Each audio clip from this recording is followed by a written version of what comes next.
prior to Tusk, right, what were you seeing in the market that was saying that there was a need for something like this? I mean, not to oversimplify it, but shippers just get the living shit kicked out of them, man. They are pushed into a corner.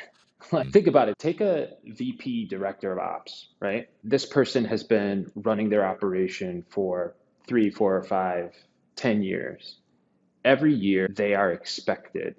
They get promoted by showing progress on cost per unit, right? Cost per unit on SG&A for their building, like rent, electricity, cost per unit on labor, cost per unit on delivery, on final mile. And of all their contributors to cost per unit, final mile is often the biggest contributor. Like on average for a shipper's cost, final mile is probably between 20 to 25% of their cost line. And so for them, they're constantly under pressure to show progress on cost per unit. Meanwhile, customer expectations continue to increase. The goalposts are constantly changing for these operators because in the mm, small parcel space, it's not as easy as saying, okay, every January, Kevin, you get a GRI, right? No, no, no. Every January you get a GRI, but then haphazardly throughout the year, FedEx or UPS or Postal are like changing what zip codes qualify as extended DAS zip codes mm. versus just DAS zip codes. The fuel surcharges change, the holiday surcharges change, and fees are constantly adjusting and changing. It's so impossible for the